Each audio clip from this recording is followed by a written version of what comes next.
මේ බැල්ලි මේ බලපෙරියට උදව් කළේ අපේ සමාජිකාවක් තරංග මහත්මිය. ඊට පස්සේ මම ගෙදරට මං ගෙනාවා. ඊට පස්සේ වෙනලා මෙමයි පැටව ගහන වෙලාවේ එයා අපේ මේ සමාජිකයක් වෙන නමිල මහත්මිය නිවසට ගියා. ඊට පස්සේ මං එතනින් බලපෙරට ටික මෙතෙන් දරන් ආවා. දැන් මම ඒ කාටවත් දෙන්නේ නැහැ මේ බලපෙරට ටික. මං හදා ගන්නවා. මෙතන 5ක් ඉන්නවා.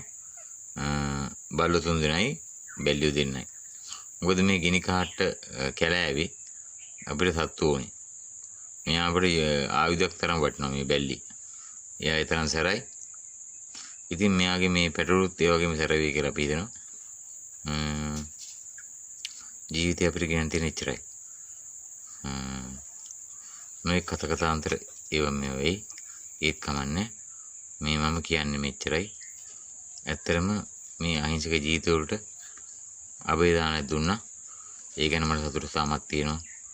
තරංගා මහත්මියටත් ඒ චමිල මහත්මිය එයාගේ නිවසේ තමයි පටව ගැහුවේ. මගේ ගෙදරින් යන්න හේතුව මොකක්ද දන්නේ. එදා අපි වෙනම හදලා තිබ්බ යාට එතන හරියේ නැහැ කියලා වෙන්න පුළුවන්. වෙනම සුවිශේෂ දෙනක් අපි හදලා දෙන්නකොට එයාට ඒක හොඳ නැහැ කියලා හිතලා තමයි අදී වැලි ගොඩක් හොයාගෙන වැලි ගොඩක් මේලා තිබ්බේ නැහැ. ඒ වෙලාවේ පස් ගොඩේ හිටියා නම් එයා කොහොමවත් යන්නේ නැහැ. නමුත් එයා ගියා. ඉතින් ආපහු මම එයාව අරන් ආවා. මට විතරයි හපන්නේ නැත්තේ. අනික ඕන කෙනෙකුට හපනවා. මේ 5 දෙනා කිරිබුන හැටි බලන්න. හරිම අපූර්වයි. මේ වගේ දවසක් දකින්නත් ඔයාලා දෙකින් වෙරුවේ. ඉතින් මහින්ද අයියා වෙනුවෙන් ඔන්න මම මගේ දෙයක් මං කිව්වා. ඔයාලට පේනව නේද? මෙයාලගේ හැටි. මෙයා 5 දෙනෙක් එකට කිරිබනවා.